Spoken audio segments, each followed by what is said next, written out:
ஆண்டவராகிய இயேசுவின் நாமத்தினால இந்த விடியலை தேடி நிகழ்ச்சிக்கு உங்களை வரவேற்கிறேன். தொடர்ந்து பரிசுத்த ஆவியினால் நிரப்பப்படுகிற அனுபவத்தை குறித்து நாம் தியானித்து கொண்டிருக்கிறோம். குறிப்பாக அப்போஸ்தலர் நடவடிக்கையிலிருந்து நாம் தியானித்து கொண்டிருந்தோம். இன்றைக்கு இன்னொரு வேத பகுதியை நான் உங்களுக்கு விளக்க விரும்புகிறேன். அந்த வேத பகுதியை விளக்குறதுக்கு முன்னே சில ரியாலிட்டியான சம்பவத்தை நான் சொல்ல விரும்புகிறேன். அப்போஸ்தலர் 2வது அதிகாரத்தை நீங்கள் படிக்கும் பொழுது அங்கே ஒரு வார்த்தை வருது. இவங்க மதுபானத்தினால் நிறைந்து பேசுகிறாங்களோ அப்படின்னு சொல்லி ஒரு வார்த்தை வருது. இதனுடைய பின்னணி என்ன அப்படின்னா, அன்னைக்கு இருந்த பேகன் ரிலீஜன்ஸ், அதாவது தேவனை வணங்காத புறஜாதி தெய்வத்தை வணங்கக்கூடிய அந்த மக்கள் மத்தியில் அதாவது அந்த தெய்வத்துடைய பிரசன்னத்தை இறக்குறதுக்காக அவங்க என்ன பண்ணுவாங்களாம் அப்படின்னா, அவங்களுடைய கல்ச்சரில் குடிப்பாங்களாமா. குடித்து they will stimulate the people. பூசாரி இல்லை அந்த முன்னிலையில் இருக்கக்கூடிய அந்த மனிதனை ஸ்டிமுலேட் பண்ணி, ஆல்கஹாலை ஊற்றி ஸ்டிமுலேட் பண்ணி அவங்களுடைய பேகன் காடோட கம்யூனிகேட் பண்ண வைப்பாங்களாமா. இந்த மாதிரி தான் அந்த காலத்தில் இருந்திருக்கு. அப்படி இருந்ததுனால தான் இவங்களை பார்த்து சொல்லியிருக்கிறாங்க, என்ன இவங்களும் மதுபான வெறி கொண்டவங்க போல் பிஹேவ் பண்ணுறாங்களே அப்படின்னு சொல்லி. இதை நான் சொல்லும் போது நீங்கள் யோசிப்பீங்க, இது எதுக்கு பிரதரோட கஷ்டப்பட்டு எக்ஸ்பிளைன் பண்ணுறீங்க? இதான் நம்ம ஊர்லேயே இன்றைக்கி நடக்குது. எத்தனையோ திருவிழாக்களை நம்ம பார்க்க தான் செய்கிறோம். ஊறி அடிக்கிறாங்க, மேளம் அடிக்கிறாங்க, இன்னும் சாராயத்தை ஊற்றி கொடுக்குறாங்க.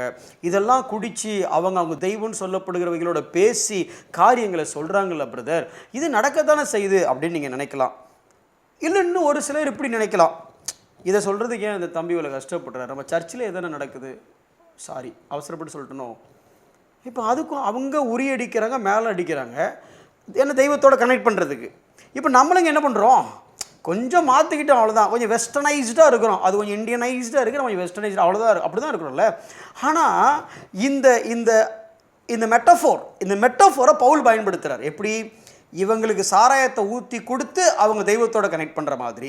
இல்லை இன்றைக்கி நம்ம என்ன பண்ணுறோன்னா, மியூசிக் ஏதோ சம்திங் எப்படியோ தெய்வத்தோட கனெக்ட் பண்ணுறதுக்கு பாருங்கள், ஆவியில் நிரம்புங்கன்னா அமைதியாக இருக்கிறோம், கொட்டை வேகமாக அடித்து ஆட்டோமேட்டிக்காக நிரம்புகிறோம். இப்போ யார் எது கனெக்ட் பண்ண? ஆண்டவரோட கொட்டு தானே கனெக்ட் பண்ணிச்சு, ட்ரம்ஸ் தான் கனெக்ட் பண்ணிச்சு, அங்கே மதுபானம் கனெக்ட் பண்ணிச்சு. சரி, இது உங்களுக்கு புரியும் போதும். நான் வசனத்தை நேராக சொல்லிட்டுமா? நேராக எபேசியர் 5வது அதிகாரம் 18வது வசனத்தில் பவுல் இப்படி இதை அவர் எழுதியிருக்கதை நான் சொல்கிறேன். அவர் என்ன சொன்னார் பாருங்கள், துன்மார்க்கத்துக்கு ஏதுவான மதுபான வெறி கொள்ளாமல், மதுபானத்தை பற்றி பேசிட்டு அந்த மதுபான மாதிரியே மதுபானத்திற்கு பதிலாக இன்னொன்று சொல்கிறாரு. என்ன சொல்கிறாரு? ஆவியினால் நிறைந்து. சரி, இப்போ ஆவினால் ஒரு மனுஷன் நிறைஞ்சால் என்ன பண்ணுவான்னு அடுத்து சொல்கிறாரு. வரிசையாக என்ன சொல்கிறாரு? சங்கீதங்களினாலும் கீர்த்தனைகளினாலும் ஞான பாட்டுகளினாலும் ஒருவருக்கு ஒருவர் புத்தி சொல்லிக்கொண்டு உங்கள் இருதயத்தில் கர்த்தரை பாடி கீர்த்தனம் பண்ணி அப்படின்னு நிறைய எழுதுறாரு. இப்போ இந்த வசனத்தை நான் சொல்கிற இன்னொரு வசனத்தை ஒப்பிட்டு பாருங்கள். கொஞ்சம் நீங்கள் உங்கள் பைபிள் எடுத்து பாருங்கள், அப்போ தான் நான் சொல்ல வர்றது புரியும். இங்கே ஆவினால் நிரம்பின ஒரு மனுஷன் என்ன செய்யணும்? சங்கீதங்களினாலும் கீர்த்தனைகளினாலும் ஞான பாட்டுகளினாலும் ஒருவருக்கு ஒரு புத்தி சொல்லிக்கொண்டு, நானே உங்களை பார்த்து போடணும், ஆண்டவருக்கு கீழ்ப்படி, ஆண்டவரோட மகத்துவங்களை அறிந்துகொள். நாம் அன்றைக்கி பாடுறதெல்லாம் நம்ம பிரச்சனையே பாடுறோம், சரி வேண்டாம், இப்படியே கீழ்ப்படியில் பேசிட்டு உங்கள் இருதயத்தில் கர்த்தரை பாடி கீர்த்தனம் பண்ணு. எப்போ? ஆவினால நிரம்பின உடனே. இதே பதம் அப்படியே நீங்கள் கொலேசியர் 3வது அதிகாரம் 16வது வசனத்தை படித்து பார்த்தீங்கன்னா, அங்கேயும் சங்கீதங்களினாலும் கீர்த்தனைகளினாலும் ஞான பாட்டுகளினாலும் ஒருவருக்கு ஒரு போதித்து புத்தி சொல்லிக்கொண்டு உங்கள் இருதயத்தில் கர்த்தரை பக்தியுடன் பாடி. அப்படியே இருக்கா, 2 வசனமும் காப்பி பண்ண மாதிரி. ஆனால் ஒரே ஒரு வித்தியாசம், இங்கே ஆவியினால் நிறைந்து, அங்கே கர்த்தருடைய வசனத்தினால் நிறைந்து. உங்களுக்கு புரிஞ்சிருக்கும். நீங்கள் உண்மையிலே ஆவியில் நிறைகிறவங்களாக இருந்தீங்கன்னா நீங்கள் வசனத்தில் நிறைகிறவங்களாக இருப்பீங்க. உங்களுக்குள்ள பிரதர், எனக்குள்ளே இருக்கிற அபிஷேகம் பெரிய அபிஷேகம் அப்படின்னா உங்களுக்கு எவ்வளோ பைபிள் தெரியும், உங்களுக்கு எவ்வளோ வசனம் தெரியும், உங்களுக்கு சத்தியம் எவ்வளோ தெரியும் பிரதர், வசனம் எவ்வளோ தெரியும். இன்றைக்கி நம்ம எந்த அளவுக்கு வந்துட்டோம்னா, எனக்குள்ளே இருக்கிற ஆவியானவர் சொல்கிறார் இந்த வசனமே தேவையில்லை அப்படின்னு சொல்லக்கூடிய எக்ஸ்ட்ரீமுக்கு வந்துட்டோம். ஆனால் இங்கே பவுல் சொல்லும் பொழுது கொலேசியர் 3:16 வசனத்தினால் நிறைந்தவன் என்னென்ன செய்வான்னு சொன்ன அதே காரியத்தை எபேசியர் 5வது அதிகாரம் 18-19 ஆவினால் நிறைந்தவன் சொல்கிறார். அப்போ ஆவினால் நிறைந்தவன் ஈக்குவல் டு வசனத்தினால் நிறைந்தவன் அப்படின்னா நீங்கள் லிட்டரலாக எடுத்துக்காதீங்க, உங்களுக்கு புரிகிறதுக்காக நான் சொல்ல வரேன். கொஞ்சம் ரெண்டையும் கம்பேர் பண்ணி காமிக்கிறேன் பாருங்களேன். Filled by the spirit, filled by the word. Filled by the ஸ்பிரிட்னா எபேசியர் 5:5, ஃபில்டு பை த வேர்டுனா கொலேசியர் 3. அப்படியே டக்குன்னு சொல்கிறேன், கொஞ்சம் கவனிங்க. எபேசியர் 5:19 நீ ஆவியில் நிறைஞ்சவனாக இருந்தனா நீ ஒன்றா வருவ, பாட்டு பாடுவ. இதே இது கொலோசியர் 3:16 சொல்கிறாரு. எபேசியர் 5:20 நீ தேவனுக்கு நன்றி சொல்லுவ. இதே தான் கொலோசியர் 3:17 சொல்கிறாரு. எபேசியர் 5:21 நீ தேவனை கனப்படுத்தி முன்னால் வைப்ப. இது கொலோசியரில் வரல. ஆனால் அடுத்து எபேசியர் 5:22 கணவனும் மனைவியும் எப்படி இருக்குன்னு சொல்கிறாரு. இதே காரியத்தை கொலோசியர் 3:18 சொல்கிறாரு. எபேசியர் 5:25 ஒரு கணவன் தன்னுடைய மனைவி எப்படி நேசிக்கணும்னு சொல்கிறாரு. அதே இதை கொலோசியர் 3:19 சொல்கிறாரு. இந்த பக்கம் எபேசியர் 6:1 பிள்ளைகள் எப்படி பெற்றோருக்கு கீழ்ப்படியணும்னு சொல்கிறாரு. அதே காரியத்தை கொலோசியர் 3:20 சொல்கிறாரு. எபேசியர் 6:4 பிள்ளைங்களை எப்படி வளர்க்கணும்னு சொல்கிறாரு. அதே காரியத்தை கொலோசியர் 3:21 சொல்கிறாரு. எபேசியர் 6:5 எப்படி நாம் உலகத்தில் இருக்கிற பாஸுக்கு எஜமானுக்கு கீழ்ப்படியணும்னு சொல்கிறாரு. அதே காரியத்தை கொலோசியர் 3:22 சொல்கிறாரு. எபேசியர் 6:9 மாஸ்டராக இருக்கிற நீ உனக்கு கீழே இருக்கிறவங்களை எப்படி ட்ரீட் பண்ணணும்னு சொல்கிறாரு. அதே காரியத்தை கொலோசியர் 3:23 சொல்கிறாரு.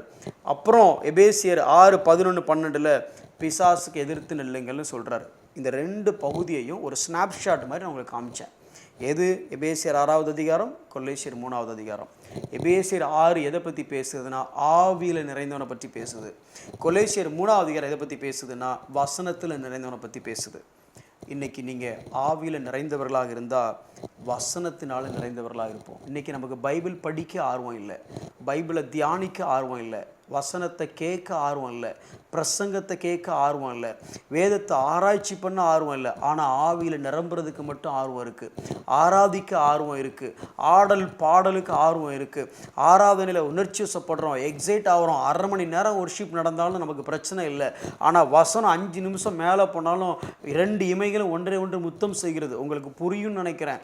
அப்படி ஆயிடுச்சு நம்ம நிலைமை. ஆனால் வேதத்தில் சொல்லப்பட்ட ஆவினால் நிறைந்ததுன்னா ஆவியில் நிறைஞ்சவன் வசனத்தினால நிறைஞ்சிருப்பான், வசனத்தினால நிறைஞ்சவன் ஆவியில் நிறைஞ்சிருப்பான். ஆனால் தேவன் இன்னைக்கு இன்னும் சொல்லப்போனால் ரட்சிப்புங்கிறதே நான் முதல் நாளே சொன்னேன். ரட்சிப்புங்கிறதே ஒரு பிள்ளையை பெற்றெடுக்க எப்படி ஒரு பெற்றோர் 2 தேவைப்படுகிறதோ அதே மாதிரி ஒரு மனிதன் இயேசுவுக்குள் மறுபடியும் பிறப்பதற்கு 2 பேர் தேவைப்படுறாங்க. என்ன அப்படின்னா spirit of God and the word of truth. தேவ வசனத்தை கொண்டு பரிசுத்த ஆவியினால் நம்ம ஜெனிப்பிக்கப்படுகிறோம். யோவான் 3வது அதிகாரத்தில் பார்க்கும் பொழுது பரிசுத்த ஆவியினால் நம்ம ஜெனிப்பித்தார். ஆனால் அதே நேரத்தில் 1 பேதுரு 1:23 பார்க்கும் பொழுது வசனத்தை கொண்டு ஜெனிப்பித்தார். அப்போ ஆவியினால் நிரம்புறவன் வசனத்தினால நிரம்புவான். ஆனால் எப்படி பிரதர் இன்னைக்கு நம்மளால் ஆவியில் நிரம்ப முடியுது, வசனத்துக்கு தூங்க முடியுது? ஆராதனை உச்சகட்டத்தில் இருக்குது, டயர்டாக உட்காந்து அப்பாடா முடிச்சாச்சு, ஒரு மணி நேரம் கழிச்சு எழுப்பிவிடுங்க. ஏன்? அடுத்து வசனம் இல்லை. நீங்கள் உண்மையிலே ஆவியில் நிரம்புறவங்களாக இருந்தீங்கன்னா வசனத்தினால் நிரம்புறவங்களாக இருப்பீங்க. இன்னும் கொஞ்சம் மாற்றி சொல்லட்டுமா புரிவதற்காக? எவ்வளவுக்கு எவ்வளோ வசனத்தை நீங்கள் ஆர்வமாக படிக்கிறீங்களோ, கேட்குறீங்களோ, தியானிக்கிறீங்களோ, இதன் மேல் வாஞ்சையாக இருக்கிற நீங்கள் ஆவியினால் நிரப்பப்பட்டு கொண்டே இருக்கிறீர்கள். வெற்றியுள்ள ஜீவியம் உங்களால் செய்ய முடியும். கண்களை மூடி நாம் ஜெபிப்போம். அன்புள்ள ஆண்டவரே, திருத்துவத்தின் 3வது நபரை திருத்துவத்தின் 1வது மற்றும் 2வது நபரிடம் கேட்டு தெரிந்து கொள்ளலாம் என்று சொல்லி நாங்கள் கற்றுக்கொண்டு வருகிறோம். ஆண்டவரே, எங்களை ரட்சித்ததே பரிசுத்த ஆவியானவராலும் திருவசனத்தை கொண்டு எங்களை ஜெனிப்பித்தீர். ஆண்டவரே, எங்களுக்குள் ஒரு பிள்ளைக்குள் தாயின் வித்தும் தகப்பனின் வித்தும் இருப்பது போல எங்களுக்குள் ஆவியானவரினுடைய வித்தும் வசனமாகிய வித்தும் எங்களுக்குள்ள இருக்கிறது என்பதை நாங்கள் உணர்ந்தவர்களாக ஆவியில் நிரம்புகிற நாங்கள் வசனத்திலும் நிரம்ப எங்களுக்கு கிருபை செய்யுங்க. ஆண்டவரே, எங்கள் சபைகளுக்கு, எங்களுடைய தேவ பிள்ளைகளுக்கு வசன நிறைவை நீர் கட்டளையிடும்படியாக நான் ஜெபிக்கிறேன். ஆண்டவரே அப்பா, இதை போதிக்கிற நாங்களும் இதை கேட்டுக்கொண்டிருக்கிற அருமையான உடன்பிறப்புகளும் கிறிஸ்து உடன்பிறப்புகளும் ஆண்டவரே, நாங்கள் வசன வாஞ்சையுள்ளவர்களாக எழும்பவும் ஆவியில் நிரம்பி ஆண்டவரே வல்லமையாய் உம்முடைய சாயலுக்கு ஒத்த ஒரு வாழ்க்கையை நாங்கள் வாழவும், சுவிசேஷத்தை வார்த்தையினால் மாத்திரமல்ல வாழ்க்கையினாலும் பிரசங்கிக்கவும் எங்களுக்கு நீர் பலன் தாரும். இயேசுவின் நாமத்தில் ஜெபிக்கிறோம் எங்கள் நல்ல பிதாவே, ஆமென்.